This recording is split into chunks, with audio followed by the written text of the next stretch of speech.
Hi guys, Instructor Jason here from Krav Maga Self-Defense. Tonight we'll talk about trauma after incident. So we put together a bit of experience and some knowledge from the internet to package it all for this presentation. So what is trauma? Trauma is when we experience or witness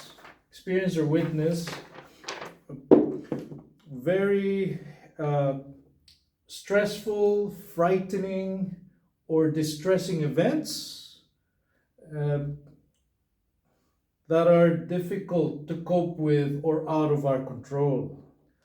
Can also be defined as giving a lasting emotional response that often results from living through a distressing event. There are three types. You have the acute, chronic, and complex. Acute trauma results from a single incident. Chronic trauma is repeated and prolonged, such as domestic violence or abuse. And complex trauma is exposure to varied and multiple traumatic events, often of an invasive interpersonal nature. So as we can, most of the time, in a lot of the Krav Maga training, and hopefully, if ever, students would encounter or practitioners would encounter would be acute types of trauma. So what are the effects? You get fear, anxiety, and panic, a bit of shock. There's that difficulty in believing in what has happened. You could be feeling numb and detached. And what I've emphasized here would be flashbacks. It would be playing, it's your mind's response to replay what has happened in your head over and over again. And which also would have triggers to it. So triggers, your mind would have associated that experience to and attached it to your senses. So for some people, it could be seeing something that reminded them of that event, smelling something, a certain way of feeling something, or when someone is in close proximity to you, if it gives that familiar feeling, which is what you felt during that event, so that could trigger your trauma. So how do we deal with that? So we, generally speaking, of course, we talk about it a lot, and talk about how you're feeling about it.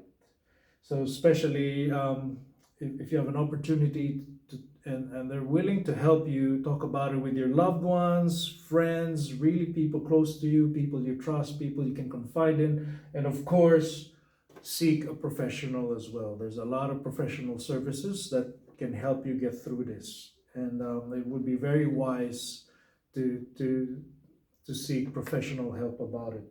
And also accept that the flashbacks will happen. Just it will happen. It's your body's natural response. It's your mind, your brain's natural response. The earlier you accept that you will go through all these flashbacks, I believe that it would be quite helpful. And then eventually it will be less and less frequent, and that'll be helpful. Now, as a disclaimer, I'm not a clinician. These are things that I've taken from research, a little bit of experience as well.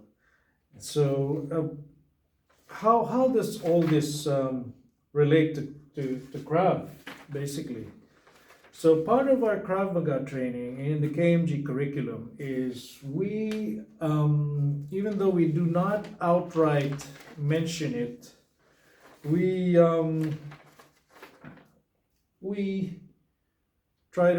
put the students through stress inoculation. So we're inoculating them on stress, and this is what a lot of reality-based self-defense systems tend to do in simulating scenarios. And of course, we try to do that in in the KMG curriculum, we place the trainee in a scenario as close to reality as possible, but in a safe training environment to encourage the learning. So as close as we can get it to reality would be the best for the student to learn. And of course, there's nothing like the real thing, but the real thing will not be a safe environment. So we really try to simulate uh, all those things. And of course, with that stress inoculation, we are simulating trauma. So you might hear it from your other instructors, but the class will always have a summary drill, and then the summary drill is where we summarize the techniques that we've taught for the class, and we put you under stress. So the types of stress, so we put you through would basically be some environmental constraints, physical stress as well will get you tired, and then try to apply the technique under that stress or when you're tired, because in reality, if you do get into a situation where you have to defend yourself, it won't be where you're well rested, well fed, and just in perfect form. Also, environmental constraints. So the gym is the school is a sterile environment where we have the proper mats and training shields.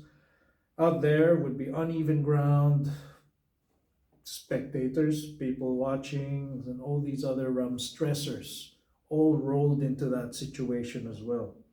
So in the end, the students experience, I'm just coining the term here, micro traumas while training, because we want to slowly inject the stress, get them used to the stress, and inoculate them to the stress. So, yeah. So of course, we are lucky that we live in the greatest country in the world. Of course, this is what all Australians say, but there is truth in that. So it's quite civil, and it's very rare that students get to be involved in adverse incidents.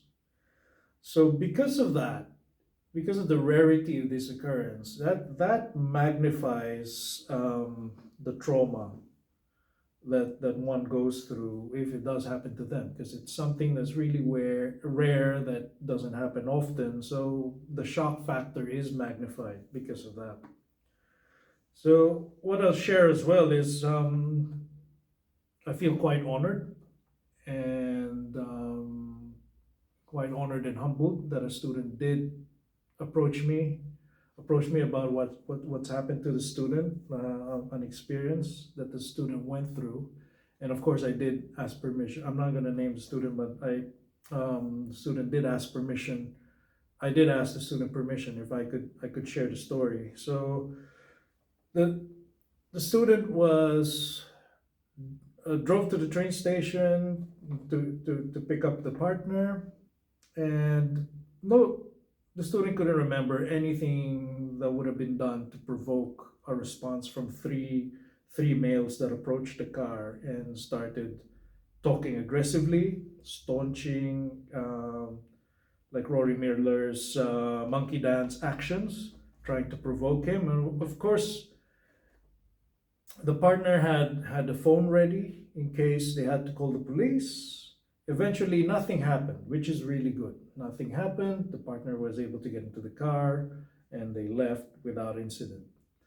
The student also did some things right, where, okay, what's going on? Slightly open the window just to be able to hear and see what's going on, and not fully open the window. And then when the student realized that these three males were being aggressive towards that student, and closed the window right away. But the memory of hearing, seeing those aggressors doing what they were doing, being aggressive toward the student, has already imprinted in the mind, and have left its mark. So, but you can't ask for any better outcome. They did not engage, was able to leave right away without incident, was able to leave without incident, and that was great. So I did, on our talk, I did say, okay, so you did go through trauma. One thing you have to accept is you will get the flashbacks. You'll play it over and over again in your head. There's gonna be the shoulda, woulda, coulda. I could have done this. I should have said this. This would have happened if I did this, or all that. And you just have to accept that that's gonna happen. And then I also said, talk to people, loved ones, your partner. Also seek professional help. And uh, after some time, checked with the student, how you traveling with this? What's the update? And it's doing well. The student's doing well. The student did talk about it with a lot of loved ones, people they can confide in, professional as well. And the flashbacks, although once in a while the student will still have the flashbacks, but significantly less frequent now. So that's one good example on uh, on the topic. What I'll share as well on like a personal experience.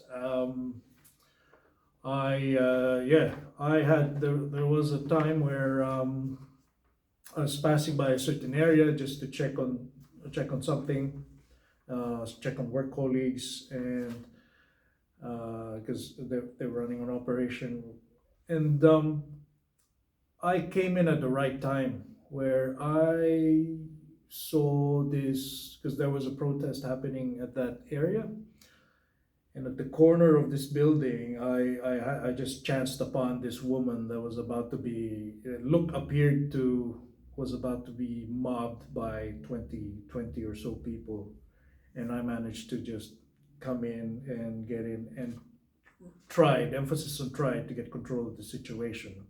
So it that was like a nightmare summary drill, I guess. you have you have all those people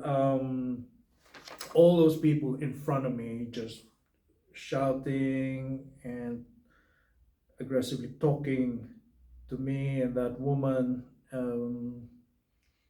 Yeah, sort of an aggressive manner. Although they weren't doing any physical attacks, they weren't hitting me with any objects or trying to punch me or kick me. But I had to sort of keep that woman at bay as well, because I didn't know if she's at fault, or it does seem that or she was fully innocent, and they were so.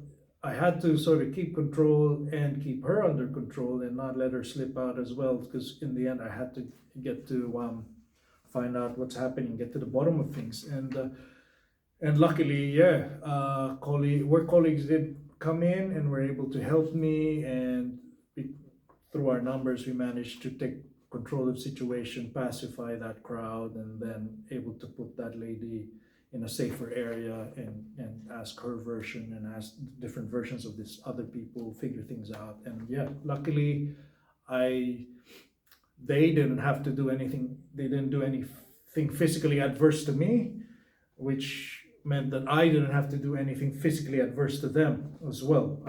There was no need to really defend myself. And like in our color coding, I think that was teetering between red and black, or technically people would argue that's already black because everything's happening. But luckily, in that code black scenario, I didn't have to really deploy techniques to hurt people. So through that, with other colleagues who were involved in that, who went through that with me, or who came in and were able to help me, I had we debriefed. We had our informal debriefs with each other. We talk about it.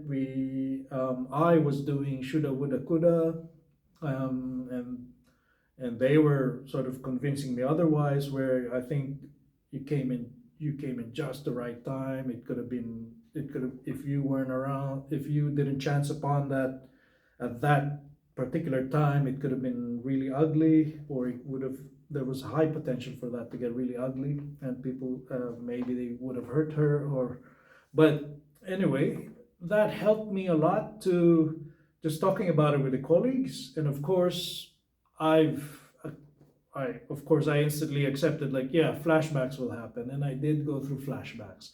Going to bed, trying to sleep, you get flashbacks. You're on the train, going to work, trying to listen to Spotify, you will get flashbacks. But now, yeah, that's done. It's I've pretty much gotten over that, and so no flashbacks at all. I don't remember the last time I thought about that incident, but only just to prepare this for you guys.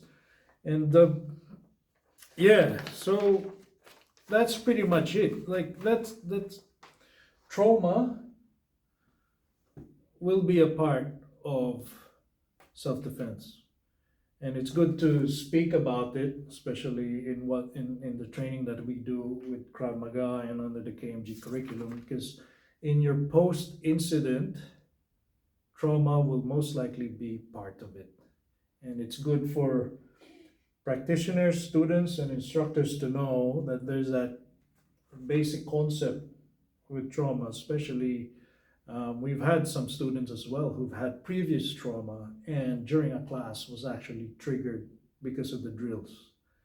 And just manage that, get them to sit down and just calm down a bit, and no pressure. If they want to, if they just want to sit out the rest of the class and just watch or go home, then yeah, that's fine. Uh, or if they think they're okay and they want to come back in, then of course let them come back in. So and that's it. So if this sort of relates to you and everything, I hope it's quite helpful. And of course, to learn more KMG self-defense techniques, train with us at kravmagaselfdefense.com.au.